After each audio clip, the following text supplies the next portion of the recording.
Let us help you reach your peak in retirement. It's time for Retirement Elevated with Sean Lee.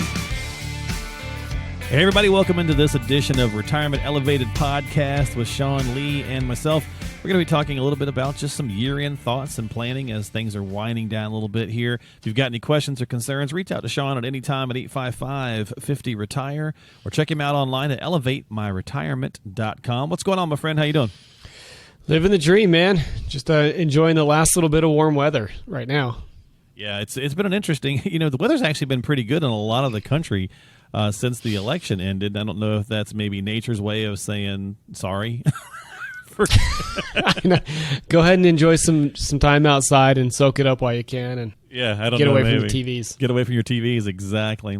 So, as I mentioned, year end's winding down. We technically still don't officially have a president, but we do seem to. I wanted to ask you a couple of questions. We do seem to have probably a gridlocked government again, which in a lot of ways, I guess, can be a good thing. If you look at the market, ever since the election, Sean, it's been fairly up. It's still a little rocky, but people were kind of, thinking it was going to take an immediate nosedive, and not to say that it still couldn't, but so far it's been okay. Is that kind of what that's about? Is the fact that gridlock is usually good for the market? I think there's a couple of reasons why that it happened. I think gridlock is definitely good for our country as a whole. Just right now, I think we need a little bit of calming period, and if you don't have the Democratic or conservative side sweep House, Senate, and the White House, and you have a mix. It looks like the House is going to be closer. It looks like the Senate might lean Republican, and the White House, depending on what side you fall. I'm not very political, but all data is showing that Biden's going to be the president. I actually think that that's a good thing. I think that's a good thing for the markets. I think that's a good thing for our country to have this period of calming. And honestly, over the next 4 years, I think that if things are going to get done, it's also a good thing that they're all going to have to work together.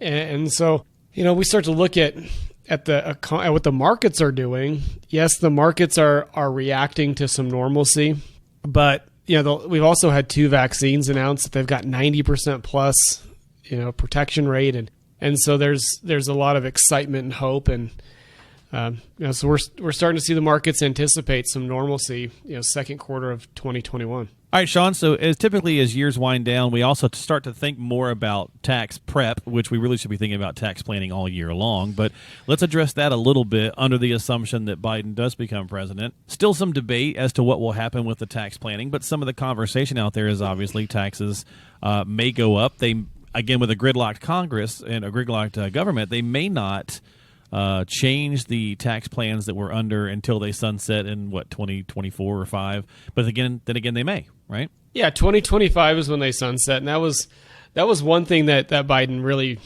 talked about. Part of his plan coming in is I'm going to change taxes for those income earners over $400,000. So the majority of America thinks, that's not going to affect me a whole lot if Biden raises taxes. Now, there's also 2 ways to look at this.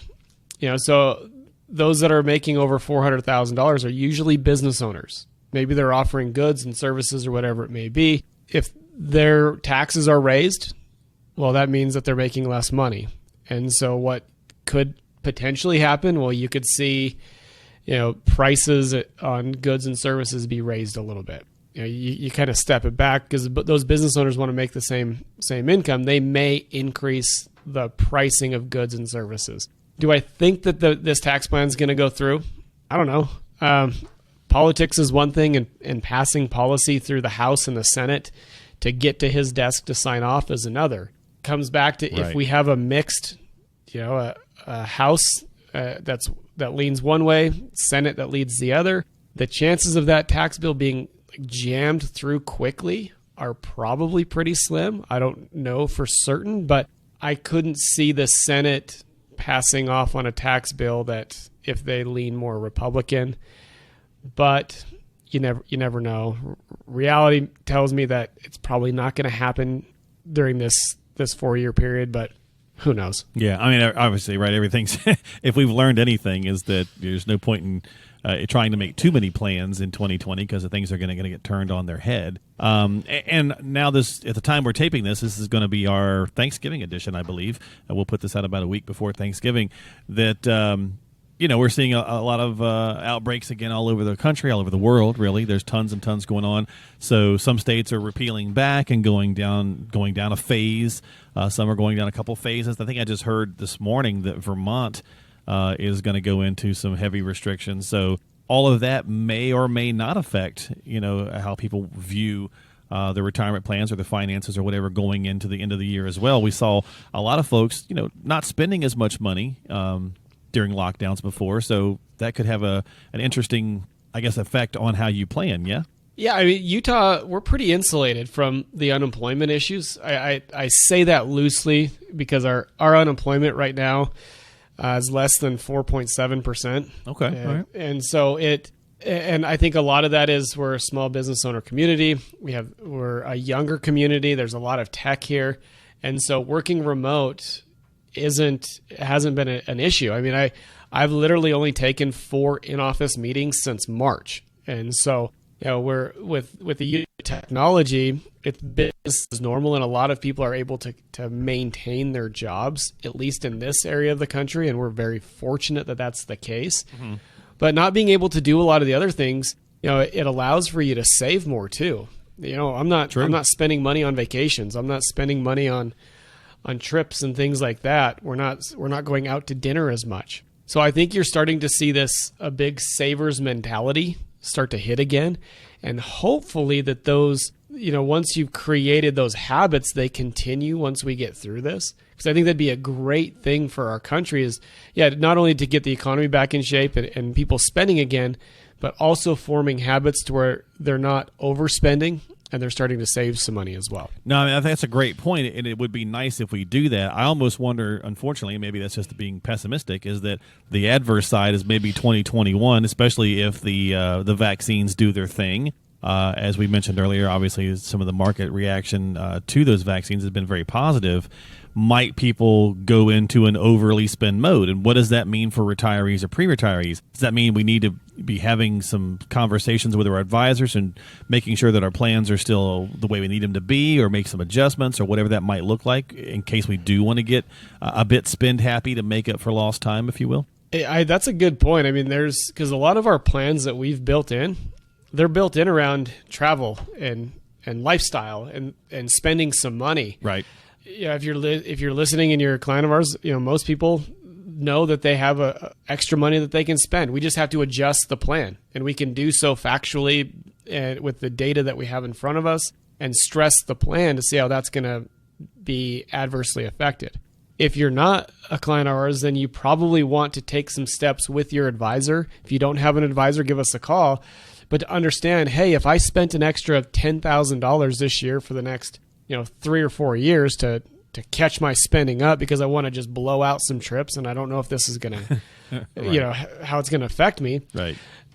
Take some time to go through how that would adversely affect your plan and what's the probability of success down the road. Yeah. Because I could see that. I mean, even my wife and I are talking, hey, when we can travel safely and we can take the kids, let's go. Let's find somewhere to go, because we're missing the beach and we're missing, that sort of trip. We just haven't done it. We're all cabin fevered to a degree, right?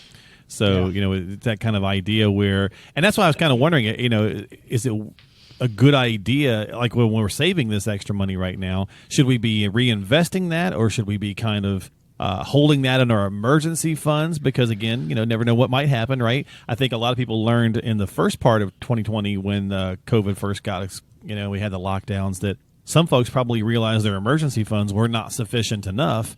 Maybe this is a mulligan, if you will, to kind of prepare that. Yeah. Well, and most people didn't change their incomes. Had that income still coming in, right. And it's just been piling into a savings account, and that's okay. Yeah, it's not earning anything, but so what? It's there, and if you're going to use it for a trip, you can just grab it. And so, as long as your income levels didn't change a whole lot, and as long as you didn't stress out the investment strategies and you had a clearly defined plan on how you're going to create your income, Families that we work with, they got through this time through their income sources that were either secure or through using dividends.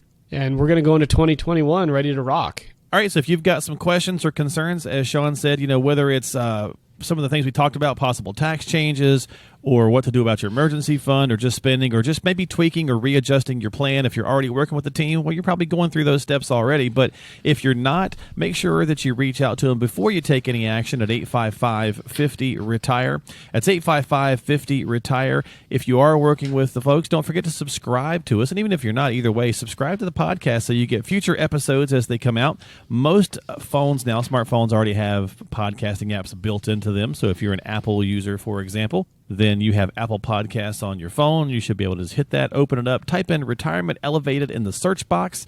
You'll see that pop up. I think it's the heart button to subscribe to the show. Google the same thing. You'll find Google Podcasts. So definitely subscribe to the program. We'd certainly appreciate it. And share the message with someone who might benefit from it. You can find all of the information and more at the website at elevatemyretirement.com. That's elevatemyretirement.com. And with that, we're going to get out of here this week. Have yourself a great Thanksgiving, Sean, as we're coming up on the holiday. I hope you guys have a safe and sane one. Thanks, man. Appreciate it. You do the same. We'll see you next time here on Retirement Elevated with Sean Lee, Managing Partner at Elevated Retirement Group.